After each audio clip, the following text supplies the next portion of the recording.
All right, how's the sound? Can you guys hear me?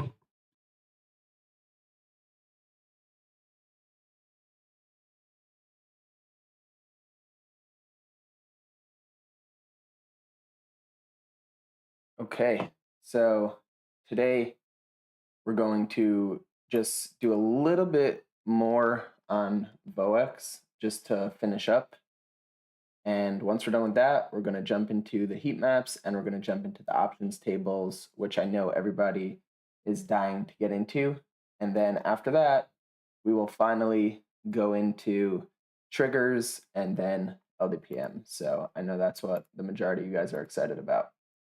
I wanted to bring up PA and W for a specific reason, and it's because it really gives a fantastic view on Voex divergence. And so I know we've showed many examples of different Voexes, but I feel like this one can be a really good one to just probably understand what Voex divergence looks like exactly. So we can see here with PA and W, where price continues to rise while Voex continues to fall, and Voex actually moved into the stability zone very recently. Now, although Voex itself popped out of the inhibition zone, so that tells you that, all right, maybe caution on the bear side while Voex is out of the inhibition zone. Now that it came back in, this is a pretty textbook example of once Voex and Voex trend moves back into the stability zone, we can expect a large amount of these gains from when Voex moved into the inhibition zone to be erased. All right, so that's just the last example of Voex that I wanted to give. And now we can finally jump into heat maps, which is a very interesting and cool concept. So let's just scroll down to this heat map. You know what? All right, this is a nice one to start. So this heat map is pretty much called a Vanna squeeze. Now, a Vanna squeeze is when price action will be determined, or the hedging action will be determined if IV goes up or down, not if price goes up or down. So this is a Vanna squeeze, because if IV drops to the left side of the quadrant, if IV drops, then price will fall into purchasing support and will have to be hedged by buying shares, which can lead price to move higher. If IV rises, then price can go into selling pressure, which can cause price to go down. Because IV can fluctuate at a greater rate than price, maybe you should jot this down, Vanna squeezes have potential to be a lot more, how do I say it? Vanna squeezes have potential to give a lot more price action than a simple gamma squeeze, because IV can fluctuate, pretty vastly, and that can bring price into purchasing support or bring price straight into selling pressure. So this is one example of what the heat maps look like. Let's look at mRNA, which had a nice amount of sold puts today. And we can see that this is selling pressure above and purchasing support below. So one thing I want to clarify about this is that this is actually a stable hedging environment. So a lot of you look at this graph and you'd be like, all right, I probably don't want to go long here because it's selling pressure above, but do I want to go short? I don't want to go short because it's purchasing support below.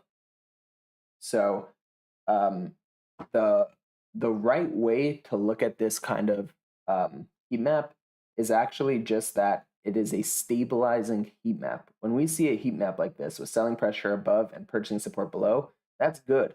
That's how stable stocks usually look like. And stable stocks, as everybody knows from all the lessons we've given in Voex, stable stocks tend to rise to the upside normally, most of the time. And so in this hedging environment, even though there's selling pressure above, because of the purchasing support below, price will tend to bounce between selling pressure and purchasing support, but in general, it will usually rise to the upside. So this is a super important concept to understand. This isn't a place where you get scared of potential, selling pressure if price moves up. This is actually the kind of a heat map that if you want to be long the stock, this is actually what you want to see because of because of the nice purchasing support below price, usually all dips will get eaten up and the stock will be pretty stable and in general will increase to the upside. So again, this is a common misconception, but I'm glad we were able to clarify that. I hope everybody understands now. Now, you can also ask yourself, okay, but why wouldn't price go down? If there's selling pressure above and purchasing support, maybe it'll go like this instead, where it bounces up selling pressure, goes deeper into purchasing support, bounce up selling pressure, goes deeper into purchasing support. The answer is pretty simple, and it may not make too much sense, but it doesn't have to.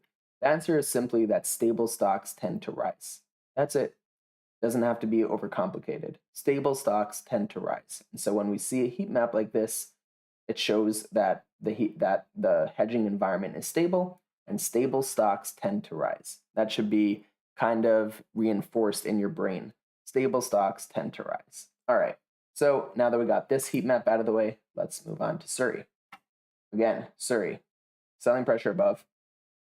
Obviously, when there is a large influx of volume, the selling pressure could be eaten right through, especially only here was actually strong selling pressure, but above that was much weaker selling pressure. So Surrey was in a pretty stable hedging environment. We go into SPY now.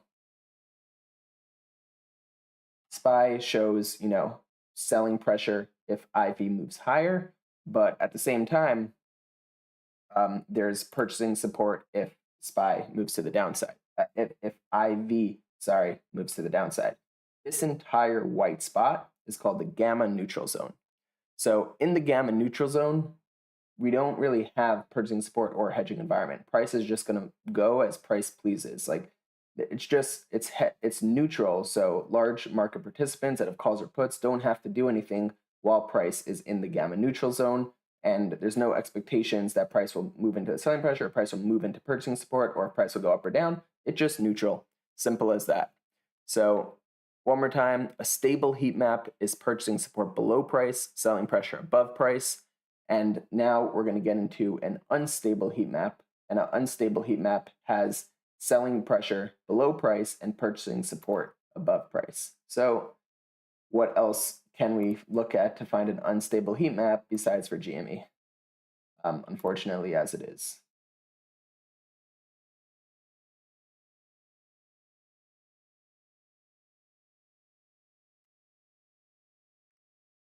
So for GME here, we can see tons of purchasing support above price and selling pressure below price. Now, what makes this unstable? The reason why it's unstable is because any price to the upside can be exasperated and any move to the downside can be exasperated. So whichever direction price goes, it should accelerate in that direction. If price moves higher, it will accelerate with this purchasing support, with all this buying. And if price moves lower, it will usually accelerate to the downside because of all the selling pressure. What's important to understand here is that at the end of the day, the stock is unstable. Why is it unstable? Because stable stocks don't have big moves in either direction. They're just stable. They slowly climb with time as the bid overcomes the ask over time. Unstable stocks are when a move can be highly exasperated in either direction. And the general rule of unstable stocks is that unstable stocks go down. Now, the reason why 95% of gamma squeezes are actually bearish, contrary to the world belief, is because in general, unstable stocks go down. And you'll see that a lot with Voex, you'll see that a lot with heat maps. And it's always something to, gauge before entering a trade, because if you look at a stock like this, before ever entering a trade, the first thing we obviously do is say, what is my risk? What am I risking by entering this trade? You don't want to focus on reward first. First, you want to focus on risk. What am I risking by getting into this trade? When we see a heat map like this, true, the reward can be pretty great if something unexpected can bring price into the purchasing support. But in general, there's a lot of risk because if price even moves down slightly, it can fall into all this selling pressure and continue to move down. So when we see unstable heat maps like this, if price can then move into the purchasing support, the 5% of the time that it does, then it can be, well, not a 5% of the time it does, because gamma is positive. it's not in a gamma squeeze. It's only in a gamma squeeze once the crosshairs, hit the 1.1 or the 1.3. If the crosshairs are in the purchasing support or in the selling pressure and gamma is negative, then it will be a gamma squeeze. But if price can move up into here, sure, it can be bullish. But in general, when we see a heat map like this, it is unstable and we expect price to move down. Now, a general rule of thumb is that you guys see this this gamma neutral zone, which is the white area.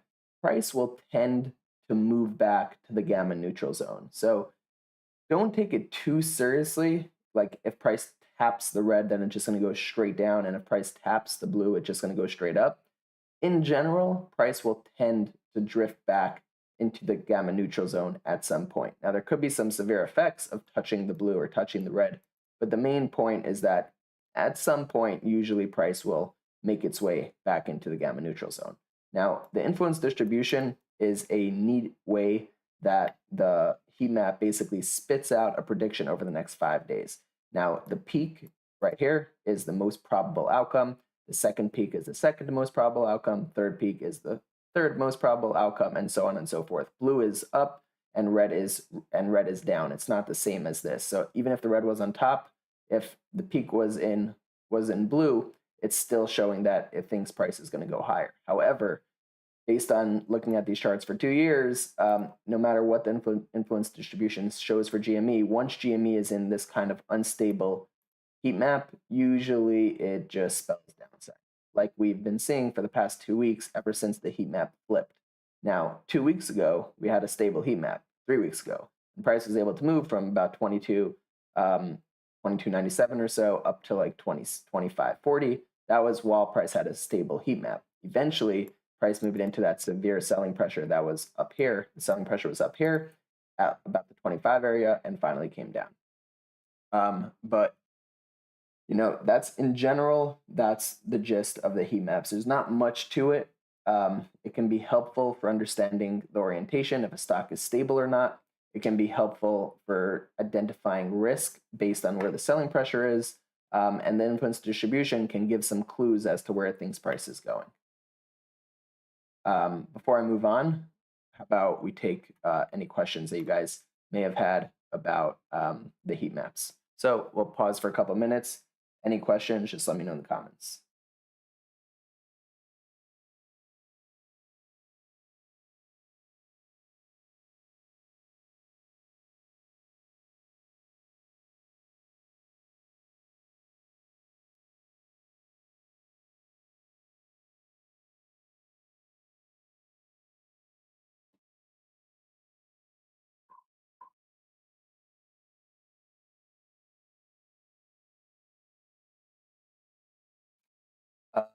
On mRNA, is it more bullish that there isn't the same level of selling pressure if IV rises with price?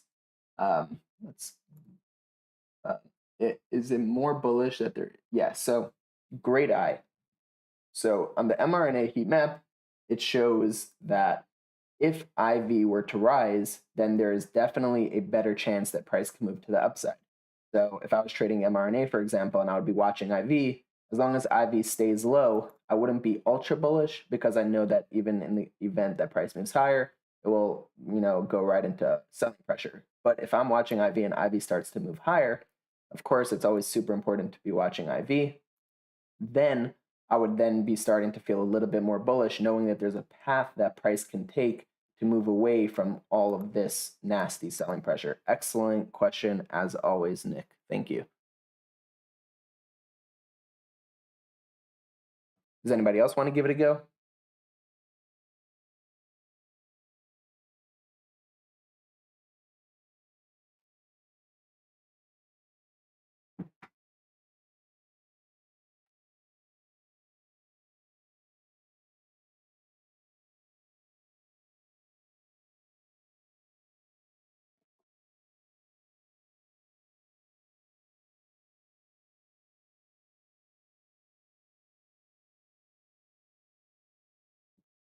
All right, looks like that's it. Let's move now to everybody's favorite part, which is the options table. Now, this is